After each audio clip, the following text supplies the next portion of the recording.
En aquel tiempo, mientras Jesús hablaba, se le acercó un jefe de la sinagoga, se postró ante él y le dijo: Señor, mi hija acaba de morir, pero ven tú a imponerle las manos y volverá a vivir. Jesús se levantó y lo siguió, acompañado de sus discípulos. Entonces una mujer que padecía flujo de sangre desde hace 12 años, se le secó por detrás y le tocó la orilla del manto, pues pensaba: con solo tocar su manto me curaré. Jesús, volviéndose, la miró y le dijo: Hija, ten confianza, tu fe te ha curado. Y en aquel mismo instante quedó curada la mujer. Cuando llegó a la casa del jefe de la sinagoga, vio Jesús a los flautistas y el tumulto de la gente y les dijo: Retírense de aquí, la niña no está muerta, está dormida. Y todos se burlaron de él. En cuanto hicieron salir a la gente, entró Jesús, tomó a la niña de la mano y ésta se levantó. La noticia se difundió por toda aquella región. Palabra del Señor. Una mujer que padecía de flujo de sangre y tenía 12 años de padecer esta enfermedad, se acercó a Jesús. Pienso yo en esa escena, ¿verdad? Jesús va apresurado, sintiendo el dolor de un padre que acaba de perder a su hija, y va a despertar a esta niña que ha muerto. Va apresurado, ¿verdad? Va pensando, sus discípulos van siempre, hermanos, la muerte impresiona, ¿verdad? Cuando a usted fulano se murió o tal niño se murió, entonces todos, ¿verdad? La mente, Dios mío, ¿qué pasó? Y nos asustamos, ¿verdad? Cuando muere alguien, y más si es alguien cercano o una muerte así que no se espera, ¿verdad? Como la de una niña, un joven, ¿verdad? Alguien que estaba alentado y de repente, ¡pum!, un solo. Es impactante. Entonces pensemos en esa imagen de Jesús que va apesadumbrado, ¿verdad? Y compadecido del dolor de aquel padre de familia, cómo habrá llegado llorando, ¿verdad? Mi hija acaba de morir, ¿verdad? Ven, pero yo sé que con solo que tú la toques, ella va a volver a la vida. Qué fe, ¿verdad? Acuérdense, hermanos, que Jesús no ha resucitado ningún muerto. Es el primero.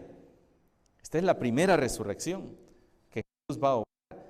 Pero Jesús no ha visto ninguna de las personas que están ahí han visto ninguna resurrección. Han visto cómo Jesús sana enfermos, levanta paralíticos, devuelve la vista a los ciegos.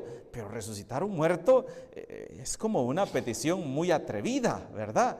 Y oyen todos: mira, acaba de morir. Le dice, no le dice está enferma, acaba de morir, ven, porque sé que con solo imponerle las manos, hija va a...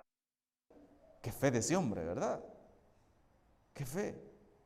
Y Jesús va pensando y va contemplando aquella fe de aquel hombre que es el jefe de una sinagoga y empieza a caminar. Y hay una mujer que no ha tenido el valor de acercársele a Jesús. Una mujer que tiene 12 años padeciendo de flujo de sangre. Hermanos, la sangre era impura. Una mujer que tuviera su periodo menstrual era una mujer que debía estar apartada. Debía estar apartada. No podía tocar nada.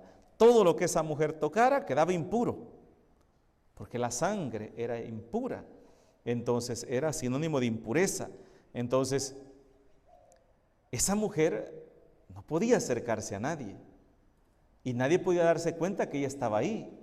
O decirle, mira, Señor, tengo desde hace 12 años, tengo un sangrado permanente, porque es una mujer impura. Aquella mujer atrevida se acercó por detrás y dijo, con solo tocarle el borde del manto de este hombre, yo voy a quedar curada. Hermanos, la fe son iguales. Si se fijan, el jefe de la sinagoga y la fe de esta mujer son atrevidas, se fijan. Son fe pequeñas, son fe. Va y le dice, con mi hija a la vida. La vida dice, atrevida en el buen sentido de la palabra, no, que no le importan los que se atreve. Alguien que no tiene miedo, que no tiene miedo a los obstáculos, una persona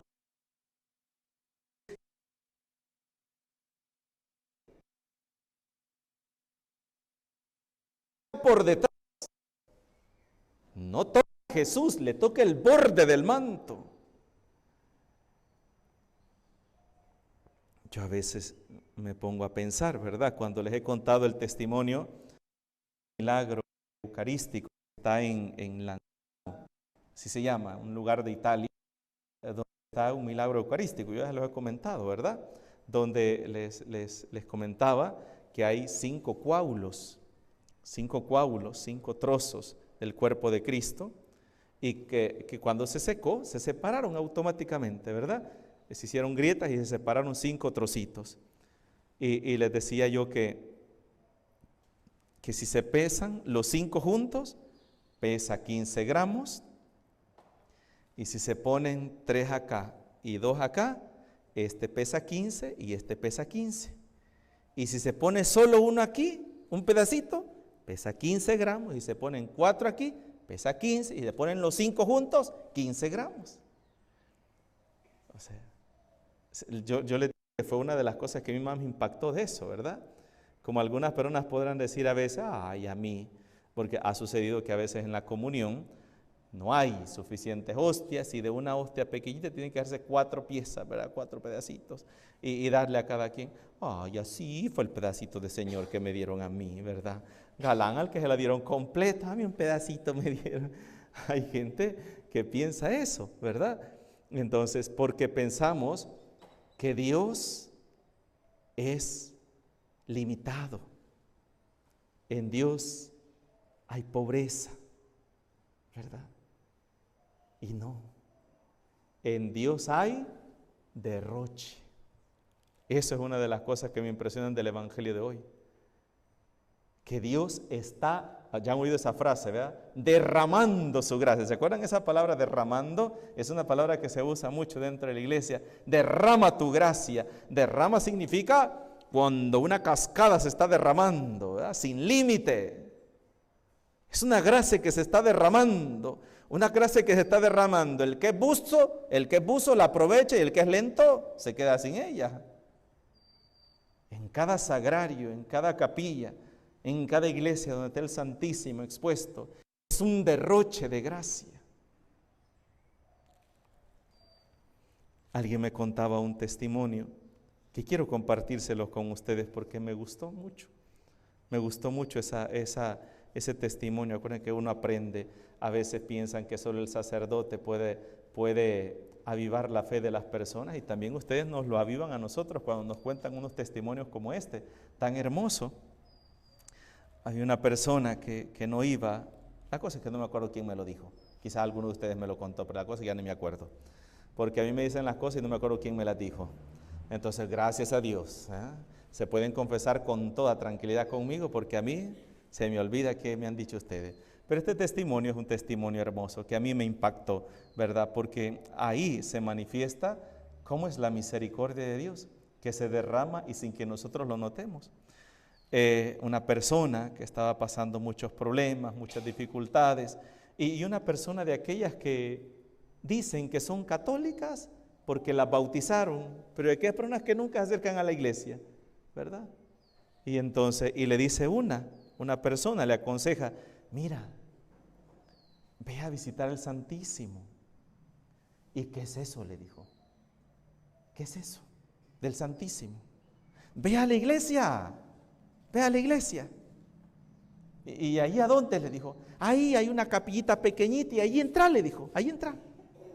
Y rezar, le dijo, para que te pases todos esos problemas que andas, tempestades, le dijo. Y vas a encontrar paz. ¿Y ahí qué voy a hacer? Vos entrás y ahí vas a ver qué haces. Y aquella persona empezó a entrar, yo no sé si fue a una de las capillas de aquí de la ciudad fue, no sé a cuál de esta fue, porque ya se me olvidó. Pero la cosa fue que esta persona fue. Como acuérdense que uno anda como queriendo buscar una respuesta, ¿verdad? Cuando anda apesadumbrado, anda con problemas, anda como que se le ha venido el mundo encima, se fue a meter. Voy a ir, dijo. Aquella me dijo que fuera a la iglesia y voy a ir a la iglesia. Aquí la casa de Dios, voy a ir. Y de repente va viendo que había una capillita pequeña, entró y va viendo una cosa enfrente de ella, ¿verdad? Como un sol y una cinta blanca. Y no sé qué pasó. Pero entró a ese lugar y de lo único que le dieron ganas fue de llorar. ¿Qué era lo que había ahí? ¿Qué es lo que estaba pasando? No halló ni qué decir ni nada. Solamente empezó a experimentar una gran paz en su corazón. Y le dijo, yo no sé, no dije nada. Y si dije, no sé qué dije. No sé quién estaba ahí. Ni qué era todo aquello que estaba viendo. Pero yo quiero volver a ese lugar. Qué lugar más bonito. Qué lugar donde hay paz. Y empezó a hablarle a aquella persona de que allí, eso que ella vio, era Jesús, que se había quedado en la Eucaristía y ahí estaba Dios, en ese pedacito de pan. Y desde entonces esa persona empezó a ir a visitar a Jesús sacramentado. Y a veces me pregunto, ¿cuánta gracia se está derramando Dios sobre el mundo y nosotros no la aprovechamos? Porque eso que esa mujer llegó y tocó el borde del manto, ¿qué significaba? Que Jesús iba, no sé si voy a decir bien esta palabra, pero quiero para decir algo, iba botando toda su gracia, o sea, iba dejando un río de gracia. El que quería se zambullía en esa gracia, ¿verdad? Y el que no solo pasaba caminando ni cuenta se daba. El que quería llenarse de Dios, agarraba de esa agua y bebía y se llenaba, empapaba y recogía para su casa. Solo iba de Miranda a Miranda. Porque hermanos, ¿cuánta gente seguía al Señor? Cientos de personas que seguían al Señor. ¿Y cuántos recogían esas gracias? Muy pocos. Porque la gracia de Dios no se impone. La gracia de Dios no es algo que entra a la fuerza en nuestras vidas. Está ahí y somos nosotros los que decidimos si abrimos nuestro corazón y dejamos que Dios entre en nuestras vidas, las renueve, las transforme y nos llene de su gracia. Somos nosotros los que decidimos. Dios no entra a la fuerza en nadie. Por eso, uno de los primeros textos que yo me aprendí de la Biblia y que me gustaron muchísimo y me ayudaron a entender esto fue Apocalipsis 3:20. ¿Se acuerdan? Apocalipsis 3:20 fue uno de los textos que a mí más me impactó desde que yo era un jovencito, desde que yo era un niño. Dios toca. Dios toca.